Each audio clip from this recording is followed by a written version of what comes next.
In the 43rd meeting between two of the most powerhouse programs in all of college lacrosse, it was a back-and-forth battle between the two shades of orange. Number 8th ranked Cuse came in riding a 4-game win streak, needing a win over the Hoos to keep their run at a national title alive.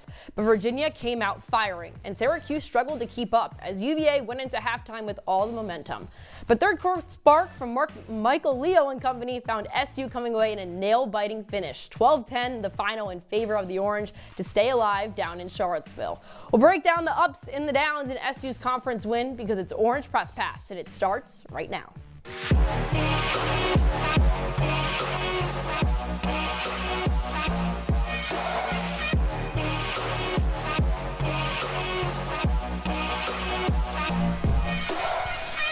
Hello friends and welcome inside the CitrusTV studios for an Orange Press Pass. Chloe Smarz, Della, Piana, and Gino Antimarino. We've been bringing you coverage all day long, talking Syracuse and Virginia. SU continues its win streak, now 5-game win streak after they top UVA 12-10 the final down in Charlottesville. Andrew, this game was very back and forth into what we thought in our predictions on CC that it would be a little bit more of a blowout, a little bit more lopsided, but that didn't happen to be the case. So what are your first thoughts coming out of this game? Yeah, that's exactly what my first word is it wasn't the case. It was a gritty win for Syracuse that you simply had to take care of business to do. But for me, it really doesn't move the needle in terms of confidence for Syracuse moving forward. Yes, this was your ACC opener. Yes, conference play is tough. Yes, it was on the road in a somewhat tough environment in Charlottesville. But this isn't the best Virginia team we've seen all season long. We saw the team they had last year, the year before that, even before that. It's an all-time series matchup that Syracuse now has a 1 victory advantage of. But again, this was not the same UVA team, and I don't have a lot of confidence in this team moving forward just off this performance alone. I disagree. My first thoughts were I thought Virginia is not as bad as people may think. I don't know. You talked about how Syracuse didn't get confidence after this win. Are you kidding me? Did you see the way they reacted after they won the game? They came pouring on the field. They thought they won the national championship. I'm not saying that this is not to say that as a bad thing, but this is a good win down in Charlottesville. Open up ACC play, as you mentioned. It's going to be tough, and Lars Tiffany and squad they took a shot at the king. They know that if they come at Syracuse, they best not miss, especially on a team that's a little bit of a down year for Virginia. Like you mentioned, they were on a 2-game winning streak heading into Syracuse. They just needed to capitalize on some things, and they absolutely did. They started off the game really well, scored 5 of the first 6 goals, but Syracuse, at the end of the day, got the job done. Virginia's got to get a lot of credit. Gino thinks that Virginia needs a lot of credit, but this was an SU team top 5 in offense and defense, and a Virginia team that was in the 30s in scoring offense and defense. So let's see how it all went down in Charlottesville. Syracuse coming in with a 4-game win streak. Virginia a 2-game, but it was UVA to start off this game. Johnny Hackett with the first goal to put UVA up 1-0. An unexpected start, but they were really rolling to start off this game. Sherwood Sutherland would make the second goal of this game, 3-1.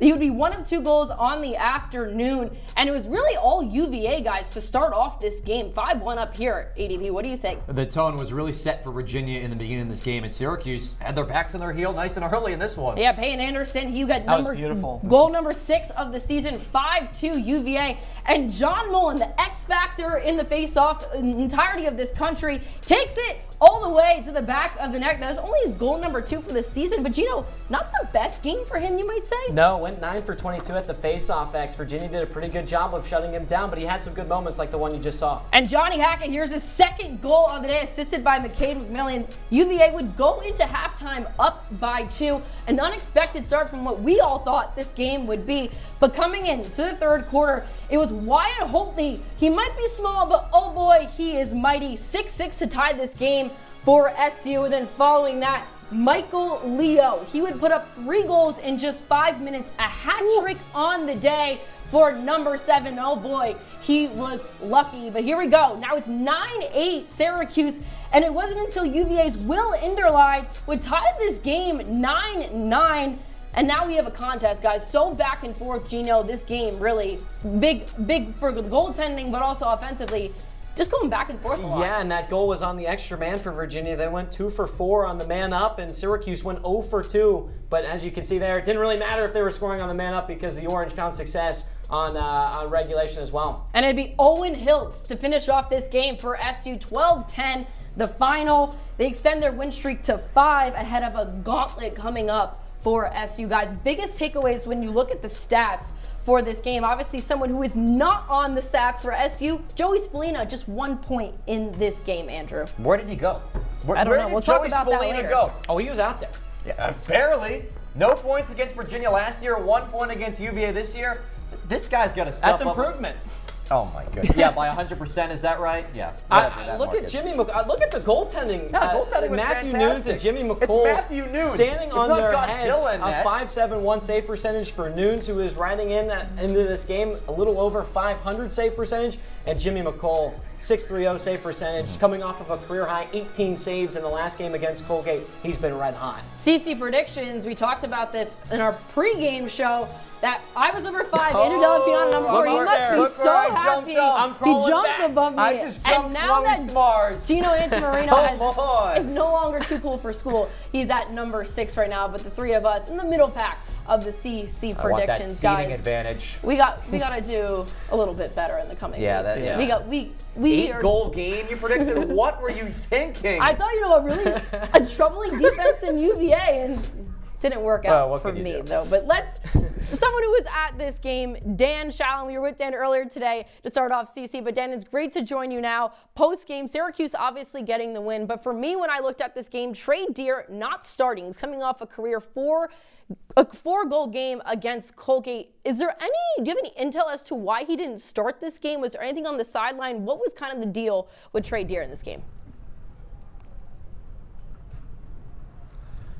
Chloe, he was supposed to start this game, but he got scratched at the last second, and then head coach Gary Gate ended up going with Peyton Anderson. I asked Gate after the game, what was the reasoning for Trey Deer only featuring on the man up in this one? He would not give me an answer. All he talked about was the fact that they trusted Peyton Anderson against those long pulls, and it showed. He had 2 goals in this game in his first career start, second consecutive game that he's had a multi-goal game. But it's just interesting that you take a guy like Trey Deer who had 4 goals in each of his last 2 games out of the lineup. Maybe there's an underlying injury there or something other that we don't know. But as of right now, Gary Gate gave no comment on that. Definitely something interesting. Thanks so much for joining us once again, Dan. I want to look at the face-off battle in this one.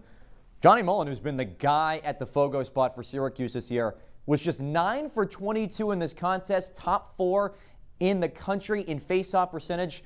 Why did he struggle so much today, my friend?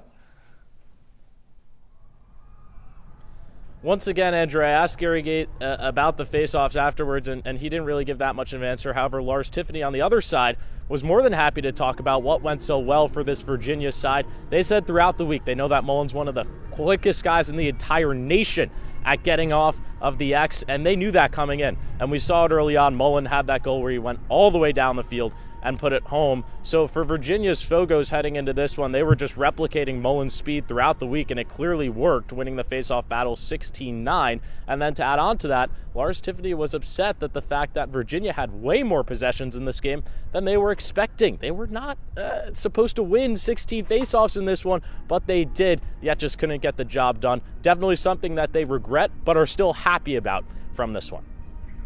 Dan, great to see your hair looks beautiful blown in the wind. Something that didn't look beautiful was Joey Spallina's stat line. He had just 1 point in today's game. We all know what happened last year where he had no points, second time in his career that he was held without a point in a game. Virginia just seems to have Joey Spallina's number. What did you see out of Virginia's defense that shut him down? And when the ball went the other way, did you notice any frustration from number 22 for Syracuse? It was all John Schroeder, really, for Virginia. He kept Joey Spallina on an island over there on the other side of the field. Really had absolutely nothing in this game. Lars Tiffany touched on it a lot at the end of the game. They were not going to double Spallina. They did not want Syracuse to have any open passing lanes or have an extra man open due to Spallina's threat. They were going to leave him out there, and it's very similar to what Syracuse was trying to do with Riley Figueres and McCabe Millen on the other side of things, that no one was going to come help. But you got to give great credit to John Schroeder. He was locking down Spallina all day long, and Syracuse had to rely on its other options. Spallina was disappointed throughout the game, had his head down at some point, but you really just got to give all the credit to Virginia's defense for shutting him down and forcing Syracuse to go to other options, which ended up working for them in the end. Yeah, Dan, still a ton of questions that need to be answered in the coming weeks ahead of the gauntlet that they have coming up. But as always, thank you so much, and safe travels back to the 315. But when we come back here on Orange Press Pass, we break down this game even more. Gino and Andrew will talk the ups, the lows, and what happened to Joey Spallina. All that and more after the break.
Welcome back to Orange Press Pass. That's Andrew Della Piana. That's Gino Antimarino. I'm Chloe Smarz. We're breaking down SU's 12-10 win over UVA down in Charlottesville. Syracuse now riding a 5-game win streak heading into their final 4 games of the season. Guys, this game was a win, but it might have been a little bit more of a loss. There's a big issues, especially in the slow start of this game.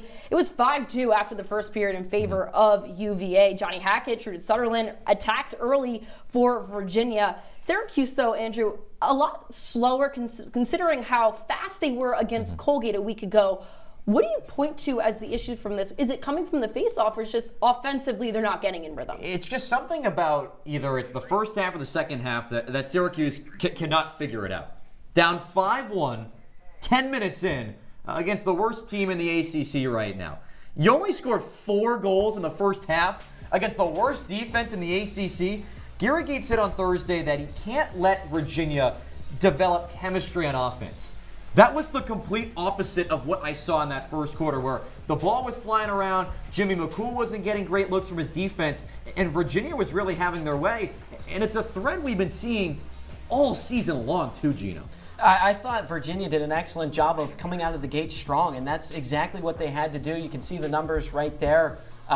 From Syracuse game against Manhattan, and then today's game against Virginia. And in that game against Manhattan, went down 1-0 heading into the second quarter. Manhattan team that's, not even close to being ranked. I don't think it's even a blip on your radar, to no, be honest. not at all. So, again, it's a little bit of a slow start. Manhattan had a good start in that game against Syracuse. In today's game, Virginia had a great start against Syracuse as well. Outshot the Orange 19-9 after the first quarter. So, yeah, Syracuse, I don't know if it's starting slow or even coming out of halftime slow, but one of the two. It's definitely a problem. They cannot play a full 60. It almost felt like they didn't even have enough possessions to start off. Like it just constantly felt like Jimmy McCool was under attack throughout that first half. And Virginia, give them a lot of credit. They had a really good ball movement to start the game as well, something that we all touched on as we were watching it. Yeah. And I know you guys laughed at me for my score prediction, but seriously, we thought this game was going to be one-sided, and it clearly wasn't.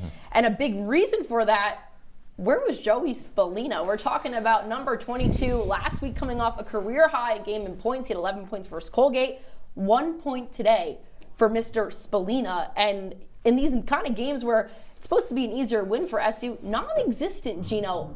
What happened, one, and what's the concern going forward? Yeah, well, that was exactly the question I asked Dan a few moments ago, who was down there in Charlottesville. What did you see? And you know, it seems like I'm doing a lot of giving credit to Virginia when you guys, maybe more so you, Andrew, yes, I am. taking He's a little bit more shots at Syracuse. But I think you really have to give credit for the way Virginia played.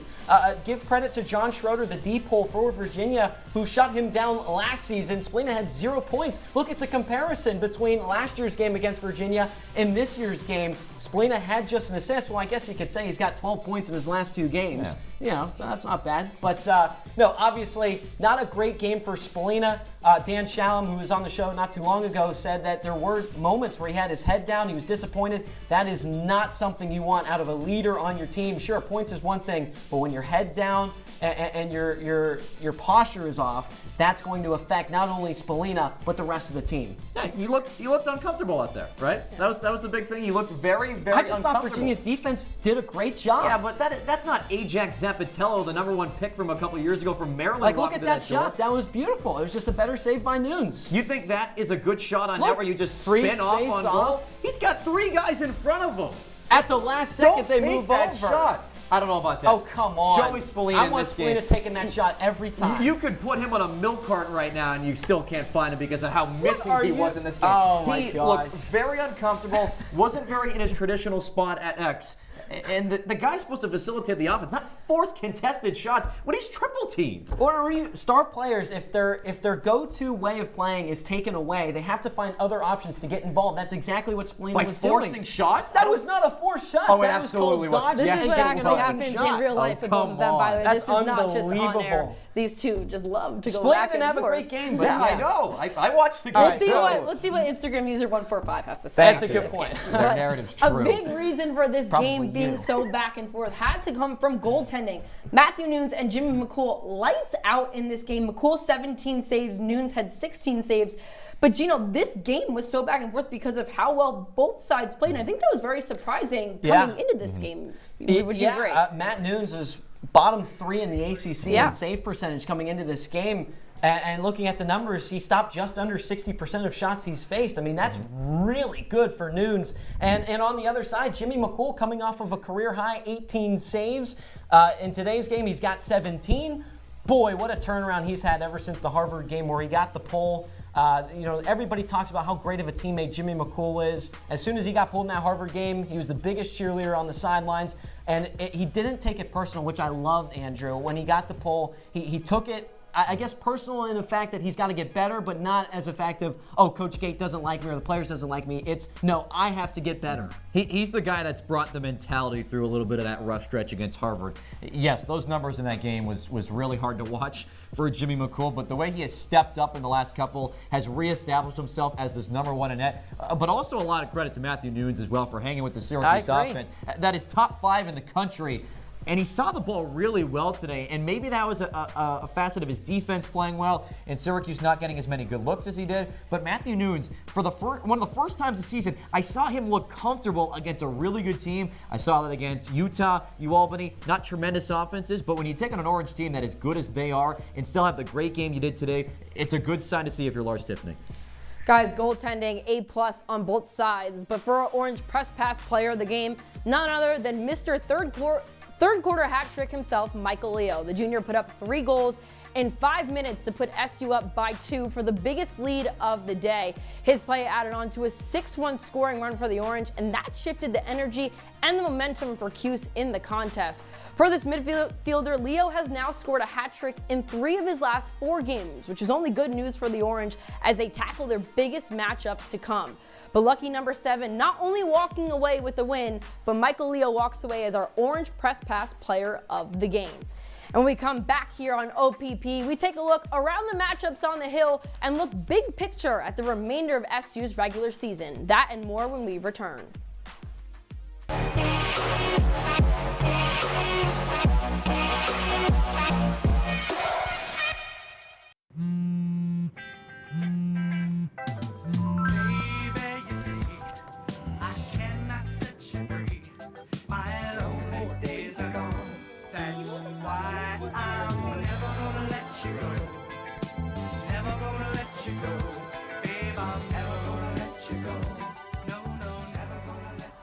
Here you go. Thank you. Thank you.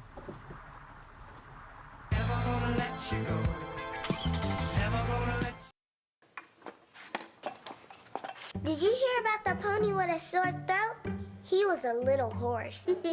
Can I tell you a cat joke? Just kidding. Why couldn't the Why was the basketball court all wet? Why? Because the players kept dribbling all over it. Where the cats go on vacation? New York.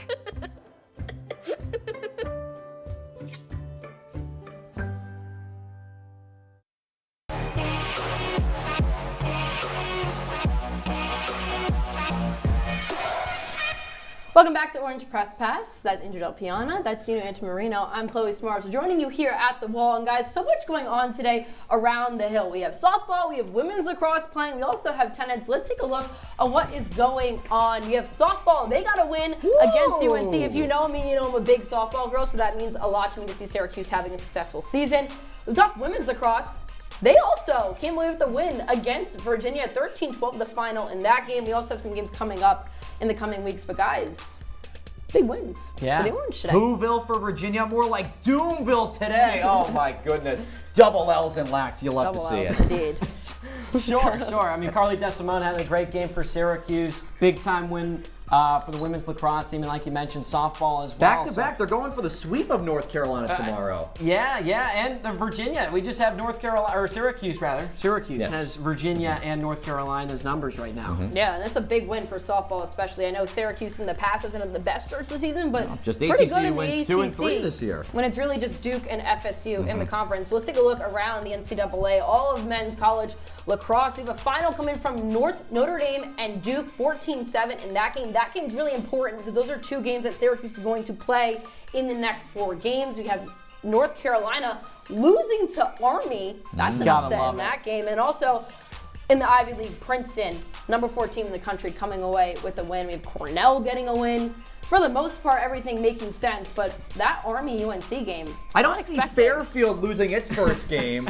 I know someone was kind of big about that one, but the Stags lost today to Stony Brook. Uh-oh. You had to go there.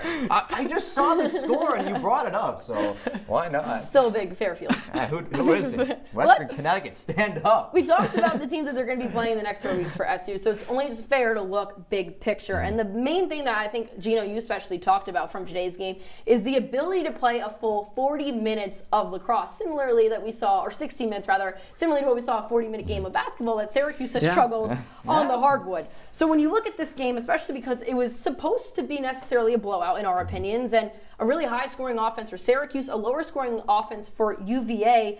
Not that they're playing down to competition, but what is the issue in kind of playing consistently? And I'll come to you first on this throughout the start to the finish of the game. Yeah, it's something I touched on a little bit earlier, where that first half and that second half, they just don't have momentum. We saw in the Utah game where they were dominating that one. They come out the second half a little bit slow. Utah scores 3 straight goals. And even today, when they go down 5-1 in the first 10 minutes of this game, you got to figure it out. You really got to figure it out. When you take on the gauntlet, and they did. They figured it out. It's Virginia. I think Virginia's a good team. I am so sick of hearing They're going to be ranked. They have. I disagree with you. They will be ranked, Andrew. They will be ranked. After this loss, yeah, I completely agree. In the bottom 35 of the country. Just look at the numbers in goals. Gosh, you are such a hater. I'm not a hater. I'm a truther. I like speaking the truth.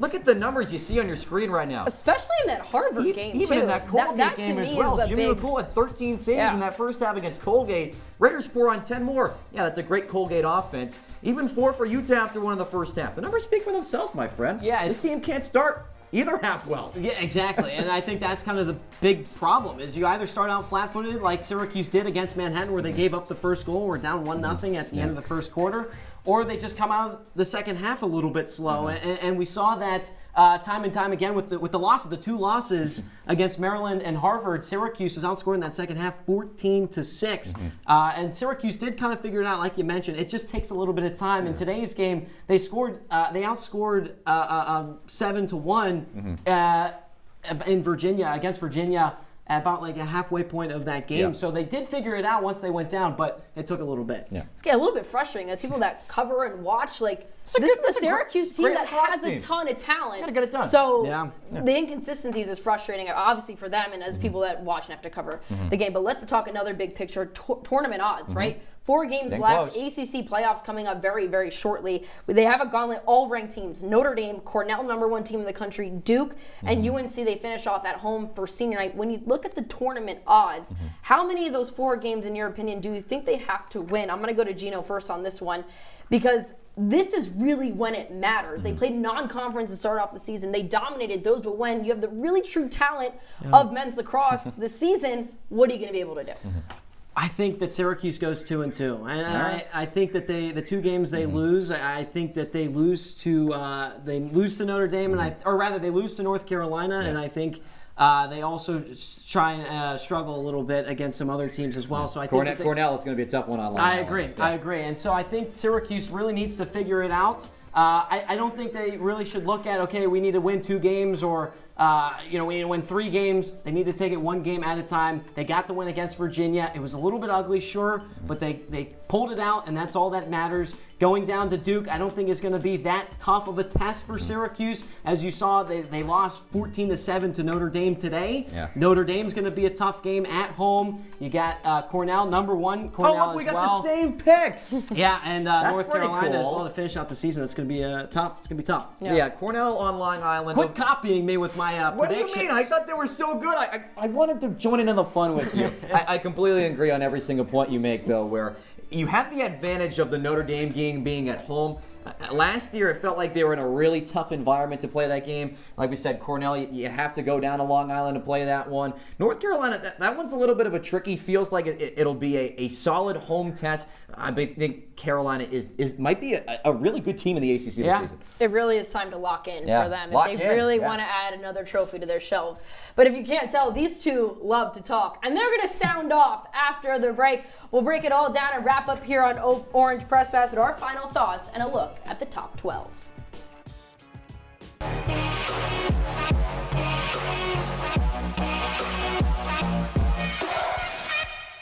Jordan knows he shouldn't eat this entire bowl of nachos, but tonight he's earned that right. Because a few hours ago, in the middle of happy hour, he recognized a sign. Not from the gods or a bolt of lightning, but from a double heart, a kissy face, and a 4th ha in ha ha ha.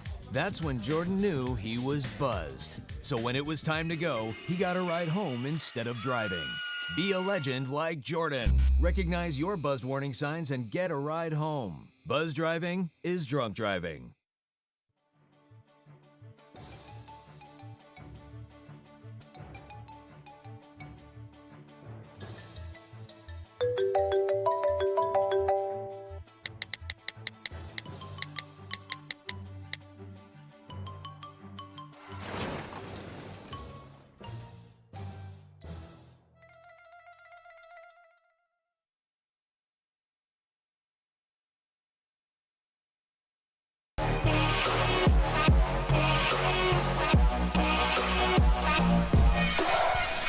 Wrapping up here on Orange Press Pass, Chloe Smarz, Della, Piana, and Gino Antimarino. And if you couldn't tell before break, these two love to talk, and they are probably the most opinionated people that I know. So without further ado, it's time for them to sound off.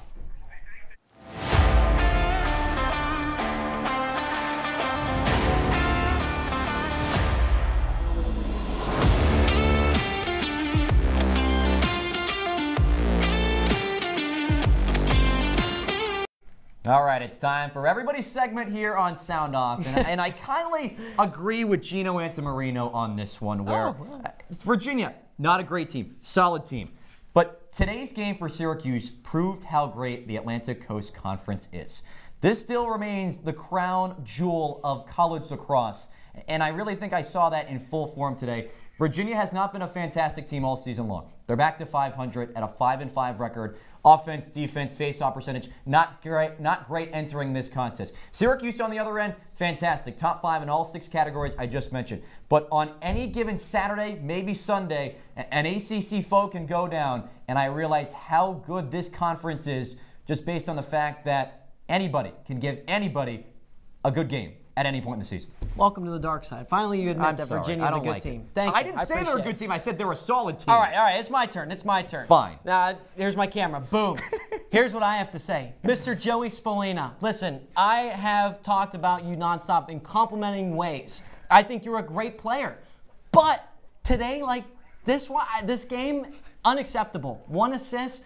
I know you tried to find ways to put the ball in the back of the net, but 1 assist is not going to cut it. You have to step up, especially towards the end of this season. You're going up against some big-time teams. You have to be the main catalyst for the Syracuse offense. No ifs, ands, or buts. You got to do it, Mr. 22. Of course, opinionated thoughts from both of you. But let's look at the next Orange Press Pass. It's next Saturday. Syracuse will be taking on Notre Dame at home, number 7 team in the country versus the number 8 team. We'll see how those standings change.